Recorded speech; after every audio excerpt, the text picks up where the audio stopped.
सजलं सोनेरी सिंहासन, लाभलं छत्र माय मातीला, छत्रपती जाहला राजा, अभिमान मर्द मराठा छातीला।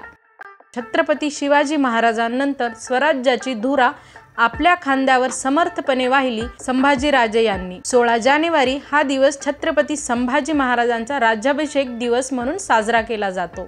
संभाजी महाराजांचा जन्म 14 मे 1657 रोजी किल्ले पुरंदर येथे झाला। शिवरायांचे स्वराज्याचे स्वप्न पूर्णत्वास नेण्यासाठी संभाजीराजे महाराजांच्या मृत्यूनंतर 9 महिन्यांनी छत्रपतींच्या गादीवर विराजमान झाले। रायगडावरच संभाजी महाराजांचा राज्याभिषेक झाला। 16 जानेवारी 1681 रोजी महाराष्ट्रातील रायगड किल्ल्यावर छत्रपती संभाजींचा भव्य राज्याभिषेक झाला।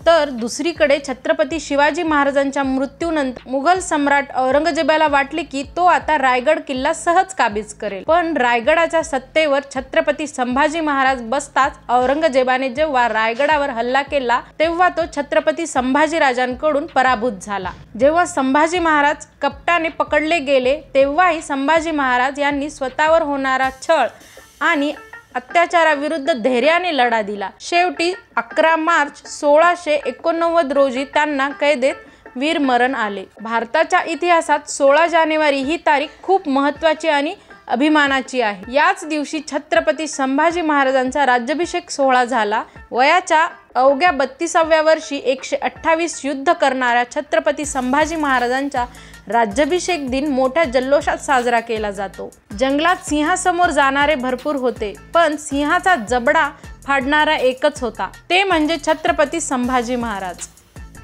अशाच नवनवीन माहितींसाठी चॅनलला लाईक, शेअर आणि सबस्क्राईब करा। धन्यवाद।